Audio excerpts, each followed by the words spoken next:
Olá, amigos e amigas de todo o Brasil, bem-vindos ao nosso encontro semanal de reflexão e aprofundamento, o nosso ponto 3. E o assunto da nossa conversa hoje é a Igreja Digital. Nas últimas décadas, a constante evolução tecnológica e o amplo uso da internet levou as pessoas a mudanças de comportamento. E isso tem um impacto muito grande na vida social e na vida eclesial. A pandemia escancarou as portas desta ambiência, acelerando também a inserção da igreja. Ecclesia Digitalis é o nome da nova coleção da editora Paulus, cujos livros, os 3 primeiros, estão aqui no nosso cenário hoje, e que vem trazer reflexões para os cristãos descortinarem este ambiente, favorecendo a vivência da fé e a adaptação da vida eclesial na cultura da comunicação e no ambiente digital. E a nossa conversa de hoje conta com 2 autores que, juntamente comigo, tivemos as 3 obras inaugurais da coleção. Conectada conosco desde Porto Alegre, no Rio Grande do Sul, Aline Amaro da Silva. Aline é jornalista, mestra e doutora em teologia, faz parte de grupos de pesquisas nacionais e internacionais em teologia e ciências, teologia comunicativa, ciberteologia e teologia digital. Atua na igreja, especialmente na pastoral da comunicação e em projetos de evangelização da juventude. Aline é autora do livro Catequese Digital, Por Onde Começar. Aline, uma alegria muito grande ter você aqui conosco nessa conversa. Bem-vinda. Olá, Marcos Túlios. Olá, queridos espectadores que estão nos acompanhando no programa Ponto 3. É uma alegria poder partilhar com vocês alguns saberes e também poder ouvir outros autores também sobre esse tema tão importante hoje. Grande abraço. Muito obrigado.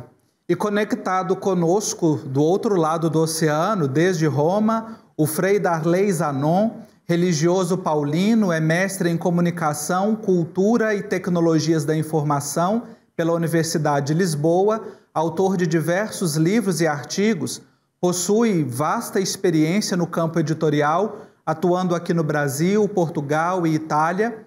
Atualmente é conselheiro-geral da sua congregação, a Pia Sociedade de São Paulo, e é autor também do livro da coleção que faz um panorama histórico da comunicação na história da igreja. Frei Darley, bem-vindo ao nosso ponto 3. Olá, obrigado Marcos Túlio, saudação a você, a Aline, a todos os espectadores. É uma grande alegria estar aqui para essa primeira conversa sobre o livro que está apenas saído do forno, digamos. Será a primeira conversa sobre a temática do livro e da coleção. Estou muito ansioso e alegre também para partilhar desse momento com vocês e com todos os espectadores. E uma saudação de Roma a todos os brasileiros que seguem o ponto 3. Muito obrigado. É uma alegria muito grande estarmos aqui diante desta coleção para essa conversa sobre Igreja Digital e o programa que também é feito de forma digital. Eu de Goiânia, a Aline do Rio Grande do Sul, o Frei Darley da Itália, mas todos na mesma sintonia como igreja. Já já eu começo a conversa com eles, mas antes um recado especial. O meu recado é para você que acompanha o nosso programa, você que é membro da família dos Filhos do Pai Eterno. Primeiramente, muito obrigado pela sua fidelidade a essa obra de evangelização, porque é graças ao seu sim que nós estamos aqui neste momento e podemos evangelizar juntos. E você que nos acompanha e que ainda não faz parte da família dos Filhos do Pai Eterno, ligue para nós no 62 3506 9800 ou ainda acesse o nosso portal paieterno.com.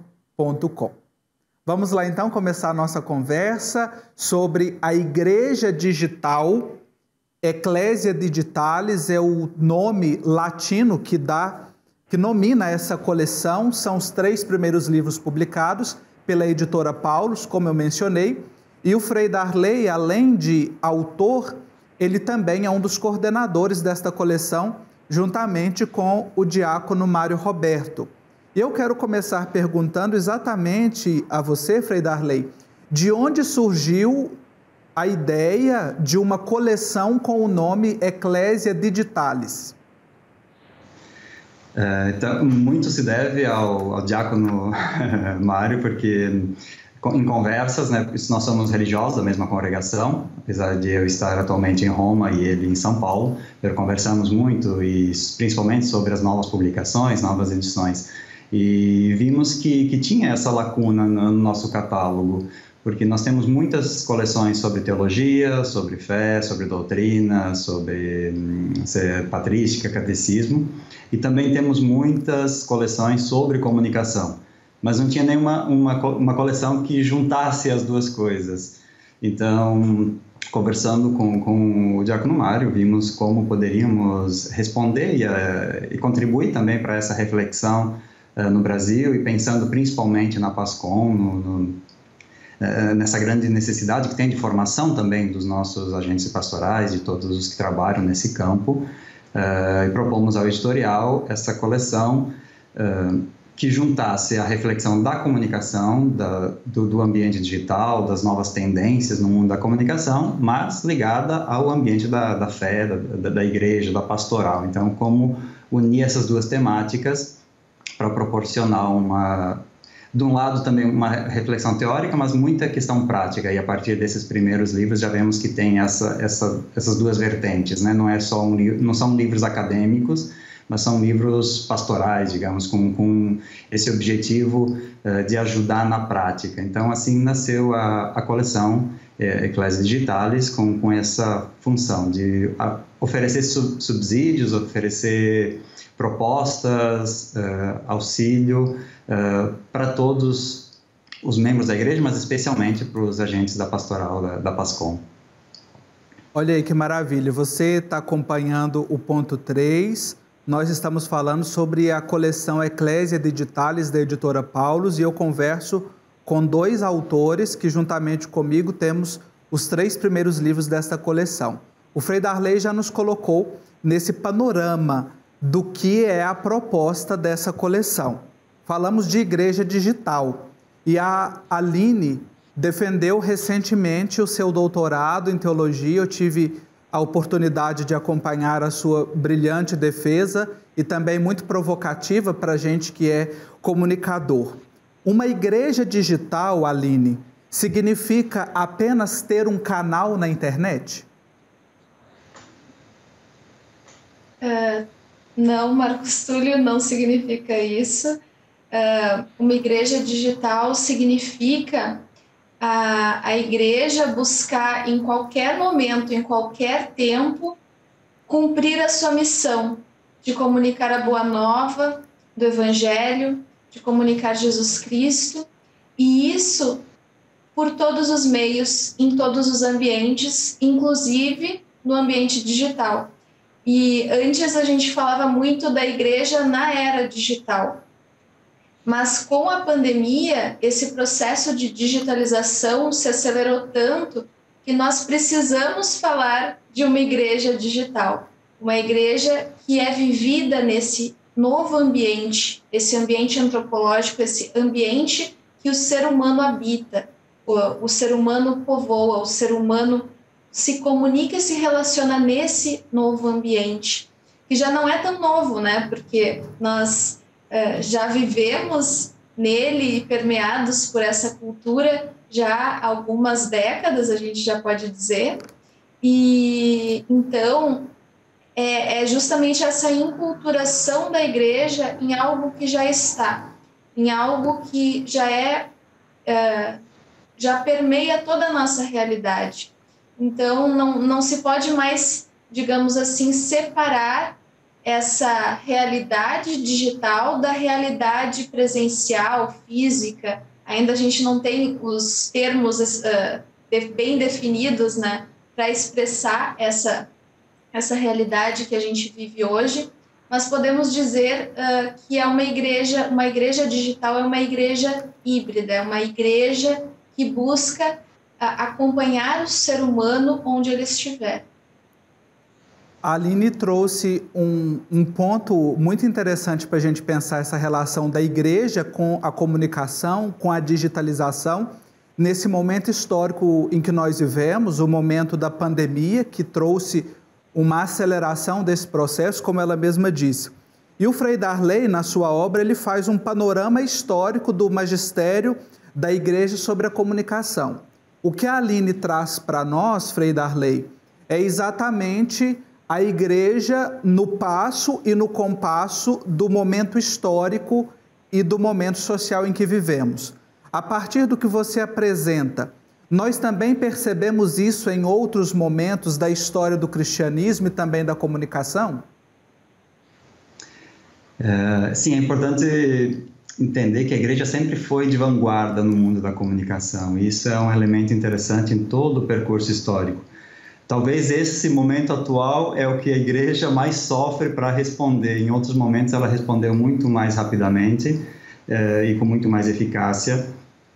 O objetivo do livro era exatamente ajudar as pessoas, a geração atual, a compreender que a igreja não começou a falar de comunicação agora, não começou a falar de comunicação a partir do Vaticano II. Normalmente se enfatiza muito o Inter Mirifica, como se fosse o primeiro documento da igreja sobre comunicação, e a partir daí que a igreja começou a olhar para o mundo da comunicação. Então, o objetivo do meu livro é mostrar que essa história começou já desde o Pentecostes, praticamente. Então, porque os primeiros discípulos começaram a comunicar o Evangelho. Então, esse é o ponto de partida. Como a própria palavra comunicação, então eu parto dessa questão etimológica, o que significa comunicar, historicamente, como o próprio conceito foi evoluindo, e depois aplicando isso para a igreja, mas tentando mostrar que durante toda a história da igreja houve essa relação com a comunicação, e a arte e a comunicação. A arquitetura das catedrais na Idade Média era a comunicação, porque era a forma de apresentar o Evangelho às pessoas que não sabiam ler. A pregação nas praças dos primeiros discípulos era uma forma de comunicação, a comunicação oral, que o Papa Francisco tenta retomar muito essa questão, né, de a própria mensagem da jornada, do dia da comunicação, que acabamos de celebrar, é exatamente essa, gastar as solas dos sapatos, quer dizer, ir para a estrada, ir para as praças. E isso foi o que os apóstolos fizeram, saíram de Jerusalém por todo o mundo para anunciar o Evangelho, para comunicar o Evangelho. Então, o livro procura fazer todo esse percurso histórico. E isso era um pouco um desafio também, né, para mostrar que tiveram várias fases, obviamente algumas também que não são muito bonitas de se apresentar, a época da censura, da Inquisição e etc. Tinha essa perseguição também ao mundo da comunicação, mas faz parte da igreja, faz parte da história, então é interessante apresentar todo esse percurso. E no livro eu tentei explorar alguns conceitos, também porque já existem muitos estudos, muitos livros que fazem essa apresentação. Eu procurei algumas chaves de leitura e alguns momentos fundamentais, grandes transformações, digamos, que eu intitulei Das Praças ao Púlpito, aquela dos apóstolos até a igreja que se tornou institucional, como parte do Estado, digamos, com essa parte institucionalizada. Depois, do púlpito aos estúdios, então toda a passagem para o mundo da comunicação social, essa relação com a comunicação social, e aqui já começando a partir de Gutenberg, todas a rádio, cinema, a televisão, porque todos os papas, antes do Concílio Vaticano II, também falaram muito sobre esses elementos. E, finalmente, dos estúdios, novamente as praças, que é a praça digital, o areópago digital, a ágora digital, como os últimos papas têm tratado, já de João Paulo II, Bento XVI, e o Papa Francisco falam sobre o areópago digital, a ágora digital, mas o Papa Francisco também fala muito sobre a praça física. Então, o livro termina exatamente com esses 2 capítulos, um dedicado à praça digital e um dedicado à praça física, que é toda essa concepção da cultura do encontro, do gastar a sola dos sapatos e etc., que é um pouco o modelo comunicativo do Papa Francisco. Então, essa parte é um pouco mais explorada, seja a relação da comunicação com o ambiente digital, seja o modelo proposto pelo Papa Francisco de uma igreja muito próxima, uma igreja em saída, uma igreja de periferia, que obviamente usa o digital, mas também não pode deixar ou descuidar da comunicação interpessoal, da comunicação oral, o olho no olho, o estar presente, estar próximo. Então essa é um pouco a proposta do livro, mostrar que a igreja tem uma longuíssima história com a relação com o mundo da comunicação. E o digital é o momento atual que vivemos, um pouco como consequência de toda essa longa história que a igreja tem feito. Sim, eu achei incrível quando recebi o livro e percebi essas 3 etapas que você apresentou. Quero parabenizá-lo, inclusive, por essa chave, né, que você traz das praças para o púlpito, do púlpito para o estúdio, novamente do estúdio para a praça. Então, nós conhecemos um pouco do livro do Frei Darley Zanon, é o livro que está aqui no meio, né? Comunicar o Evangelho, panorama histórico do magistério da Igreja sobre a comunicação. E agora eu falo com a Aline Amaro sobre o livro dela, Catequese Digital, e num momento muito interessante, porque o Papa Francisco acaba de instituir o Ministério do Catequista. Não se trata apenas de um trabalhinho que se faz na igreja, mas é uma vocação, é um ministério. E aí, Aline, eu quero perguntar para você, a partir também daquilo que você traz brilhantemente aqui no seu livro, quais os principais desafios para uma catequese digital hoje? Você já acenou para a gente na sua participação anterior que era igreja digital é diferente de igreja na era digital. E acredito que isso também tem um impacto muito grande na catequese, né? Sim.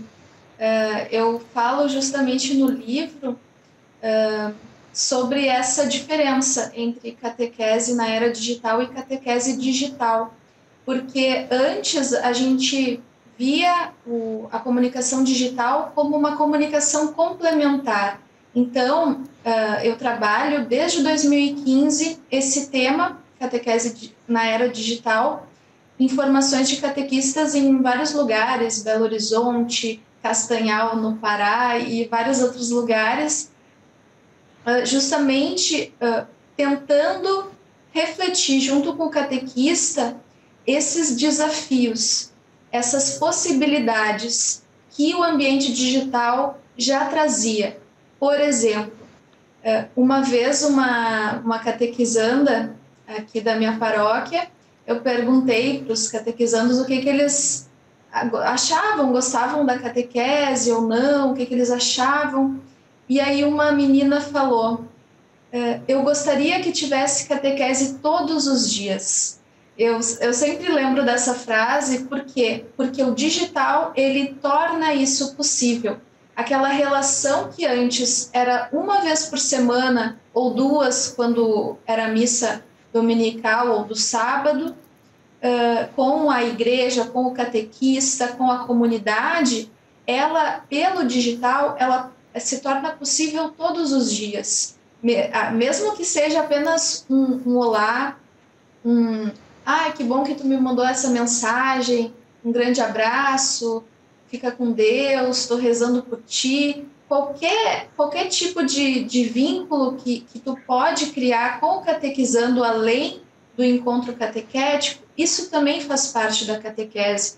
Então, perceber o contexto do catequizando, dos pais também, que já são geração digital, já temos no mínimo 3 gerações digitais e agora já estão falando numa 4ª, a geração da pandemia, que eles chamam de geração C. Só que essa geração C também existia já esse termo há uns 5 anos atrás, porque já existia um comportamento diferente surgindo além dessas outras gerações. Então, nós já estamos entrando em 4 gerações digitais e não tem como a igreja não olhar para essa realidade, porque cada geração existe uma visão de mundo diferente, uma forma de comunicar, de entender o outro, de ouvir e interpretar aquilo que o outro comunica não só como o Frei estava falando, não só em palavras, mas em imagem, em tom de voz, em gestos, no olhar. Então, tudo isso comunica. E isso tem que ser levado em conta. Então, quando surgiu a pandemia e nos distanciou fisicamente, surgiu esse desafio de manter a proximidade, manter também os encontros catequéticos de maneira digital, né? Através do ambiente digital. Então, o desafio acho que o primeiro desafio seria essa metanoia digital. O que a gente poderia dizer? O que é essa metanoia? É essa conversão pastoral digital, ou seja, um novo olhar sobre a cultura, e a gente pode dizer que é a cultura atual, não precisa nem dizer que é a cultura digital, é a cultura de todos os dias, de todas as pessoas nesse momento. Então, ter esse novo olhar sobre a tecnologia, sobre essa cultura que nós vivemos e para entender o catequizando e para se comunicar melhor com o catequizando. Então, esse é o primeiro desafio, ter essa virada, digamos assim, de pensamento, porque antes muitos combatiam o digital e ainda combatem, porque existe também os riscos, né? Até essa mensagem do Papa Francisco para o Dia Mundial das Comunicações desse ano fala, né, sobre as oportunidades e sobre os riscos que a web, que o digital, ele proporciona. Então, mas nós, não, né, na Bíblia já fala, não tenhais medo. E o Papa fala muito isso também, para nós termos essa coragem de se lançar nas redes e fazer a rede se tornar uma rede não só de conexão, mas uma rede de comunhão. E a catequese, então, tem esse desafio de manter esse vínculo com a comunidade, de conseguir não apenas um ensino à distância, mas um encontro verdadeiro, autêntico, através do ambiente digital. Então, esse é um grande desafio. Outros desafios são os próprios recursos, porque para fazer essa catequese digital, necessita alguns recursos, necessita conexão da internet, necessita alguns equipamentos, né, digitais, e muitas vezes isso é uma dificuldade, tanto para o catequizando ou para a família do catequizando, quanto para muitos catequistas, né? E ainda mais nesse tempo de pandemia que também teve essa crise econômica, essa crise financeira. Então, os desafios são muitos, mas existem também muitas possibilidades que a gente precisa explorar e estar aberto a essa mudança que pode ser positiva, que pode agregar e muito. Então, resumindo, sim, antes a comunicação digital ela era complementar e nesse momento que nós vivemos, especialmente no Brasil, ela se tornou o padrão, ela se tornou essencial. Não que a gente substitua, que também faz parte da mensagem, não podemos deixar o encontro pessoal, face a face, físico, mas podemos agregar e integrar essa experiência digital também na catequese. Eu perguntei para a Aline sobre os desafios, porque para compreender também quais as possibilidades, as alternativas, e especialmente como trazer isso para a nossa realidade eclesial, você tem um prato cheio aqui, que é o livro dela, A Catequese Digital, Por Onde Começar, em que ela faz um percurso também muito interessante para nos colocar diante dessa realidade digital em que nós vivemos. Então, é um convite também para você fazer a leitura. Você está conhecendo aqui a coleção Igreja Digital. Então, nós temos 3 livros que fazem o panorama histórico, que traz a catequese, e o livro Esperançar, a missão do agente da Pastoral da Comunicação, que é de minha autoria. Eu trago também um lampejo de esperança para aqueles agentes que estão aí, inúmeros em todo o Brasil, trabalhando arduamente, bravamente, para evangelizar nessa realidade tão desafiadora. Então, é um convite para você também que deseja adquirir, conhecer esta coleção, você pode acessar o site da editora Paulus, no endereço que aparece no seu vídeo, paulus.com.br. Lá você pode fazer a aquisição, ou também em uma livraria Paulus mais perto da sua residência. É uma oportunidade para você se formar e evangelizar com qualidade. Nosso ponto 3, você que conhece, que acompanha, você sabe que ele sempre termina com um apontamento a partir das falas. E hoje eu quero fazer diferente aqui com os meus colegas da coleção, a Aline e o Frei Darley. Eu não vou fazer a conclusão sozinho, apresentando os 3 pontos da nossa conversa. Nós vamos fazer esta conclusão juntos, o nosso ponto 3 de hoje. E certamente é um desafio que eu lanço também a eles, de nós expressarmos em uma palavra a nossa ideia do livro nesse contexto da igreja digital. Em uma palavra, no máximo, uma frase. Frei Darley. Eu diria que é um percurso. Um percurso. Então vamos trilhar este percurso, esse itinerário, marcado por luzes e sombras, mas que nos desafiam e que nos dão sempre a esperança de chegar. Aline. Eu compartilho com o Frei esse caminho, esse processo de desbravar um novo caminho. Então vamos juntos desbravar. E para a gente fazer esse percurso, esse itinerário, a minha palavra é a esperança, o esperançar, que dá nome, título à minha obra. Sem esperança nós não vamos muito longe. Para viver essa cultura do encontro, como ambos falaram, e também essa proposta do Papa Francisco. Eu agradeço muito ao Frei Darley e à Aline Amaro pela partilha conosco aqui no ponto 3, e eu encerro com um pensamento do Papa Francisco em sua primeira mensagem para o Dia Mundial das Comunicações Sociais, em que ele diz que não basta circular pelas estradas digitais, isto é, simplesmente estar conectados. É necessário que a conexão seja acompanhada pelo encontro verdadeiro. Não podemos viver sozinhos, fechados em nós mesmos. Precisamos de amar e ser amados. Precisamos de ternura. Este é o segredo para a Igreja Digital. Muito obrigado pela sua companhia, pela sua audiência e até o nosso próximo encontro.